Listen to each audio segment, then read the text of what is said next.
видео о том, как вызвать сонный паралич, было оставлено множество комментариев, авторы которых утверждали, что сонный паралич очень опасен для здоровья. Или опасен для психики, или опасен, потому что, просто опасно это дело, все тут. Давайте разберемся, чем на самом деле может быть чревато попадание в это состояние и как из него вернуться обратно, если все пошло не так и вас похитили инопланетяне.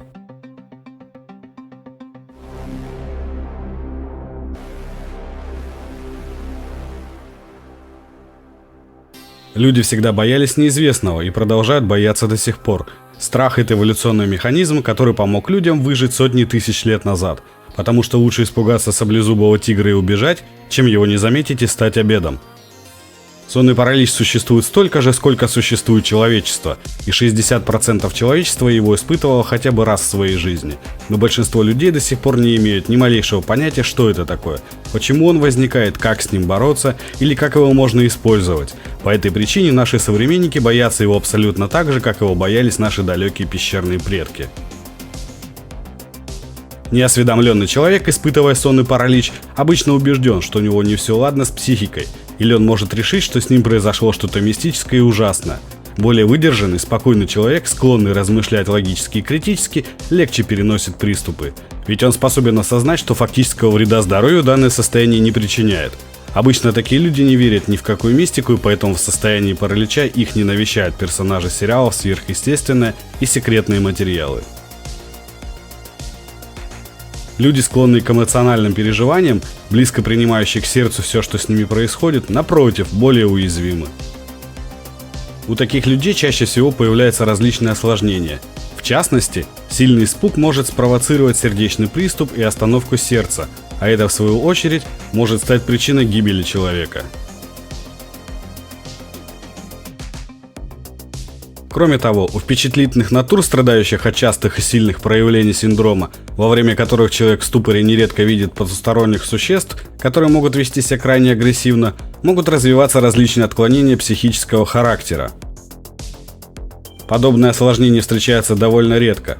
Наиболее вероятными последствиями являются кратковременное ухудшение самочувствия, снижение работоспособности, головная боль, отсутствие аппетита, чувство безразличия и апатии.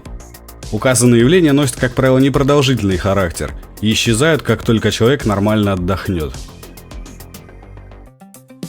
Так что же, получается, существует реальный риск умереть от приступа сонного паралича? Да, риск существует, но он минимален. Для наступления летального исхода необходима совокупность нескольких факторов. Прежде всего к ним относится слабое здоровье, например, заболевания сердечно-сосудистой системы. Имеет значение и характер человека, его склонность к эмоциональным переживаниям, ведь впечатлительные люди склонны преувеличивать ситуацию, испытывать более сильный страх. Важно понимать, что сам по себе приступ сонного паралича не является опасным для жизни. Это защитный механизм организма, благодаря которому мы не двигаемся во время сновидений. Мы впадаем в ступор каждую ночь в фазе быстрого сна, хотя и не замечаем этого. А вот паника во время сонного паралича может спровоцировать весьма неприятное осложнение, которое хоть и довольно редко, но является причиной летального исхода.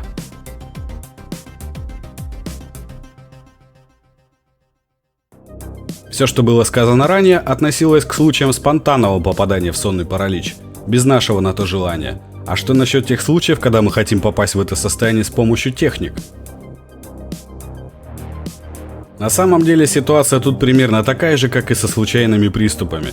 Но на нашей стороне в этот раз понимание того, что это состояние не признак нашего безумия и не провал в потусторонний мир, полный демонов. Тем не менее, даже вооружившись этим пониманием, стоит учитывать, что оно вряд ли способно полностью избавить от страха новичков, тех, кто плохо знаком с техниками управления состоянием, а также людей, которые подчиняются нежелательным эмоциям и теряются в критической ситуации. Как мы уже выяснили ранее, опасен не сам сонный паралич, а именно возникающая на его фоне паника. Страх может негативно влиять на впечатлительных людей, на больных сердечно-сосудистыми заболеваниями, на людей пожилого возраста и беременных. Напрашивается вывод, что таким людям определенно стоит воздержаться от подобных экспериментов. Намеренно или нет, но каждый из нас может однажды оказаться в сонном параличе, и поэтому стоит изучить принцип осуществления экстренного выхода из этого состояния, что действительно бывает непросто именно на фоне сильного страха. Итак, Наша задача сейчас состоит в том, чтобы научиться просыпаться из этого состояния с минимальными мучениями и максимальной скоростью. Люди в реальности привыкли к одному важному правилу, которое гласит: если хочешь чего-то добиться, то делай это активней. В нашем случае это правило совершенно не подходит для того, чтобы выйти из сонного паралича.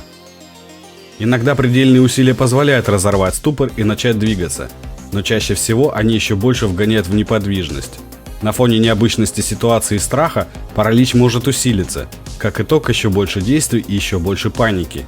Еще сильнее паралич. Такой замкнутый круг доставляет массу неприятных ощущений и эмоций.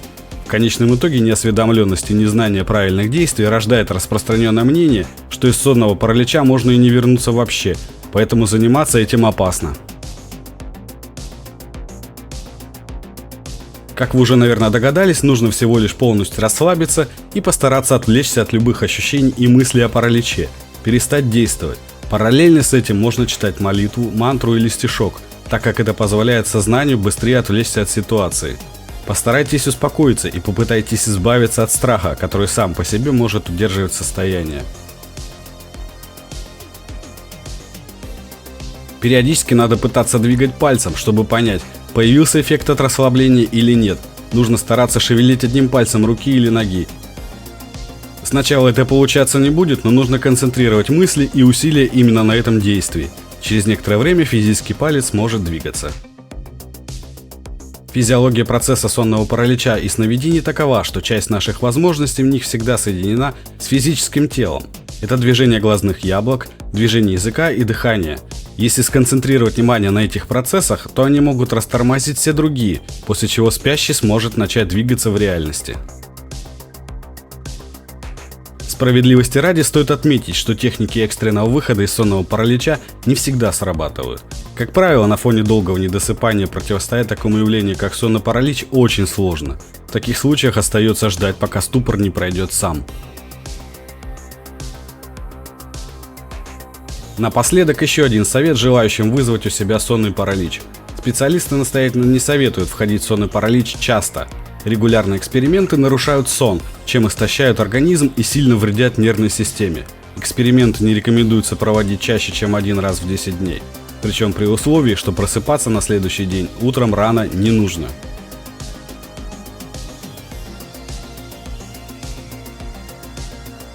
Если вам понравился ролик или вы хотите задать вопрос, напишите комментарий. Не забудьте поставить палец вверх, подписаться на канал, нажать на колокольчик и вступить в группу ВКонтакте, где вы найдете множество интересных статей и прочей информации по теме осознанных сновидений. Все ссылки вы найдете в описании. С вами был канал Иллюзия Реальности. До встречи в новых видео.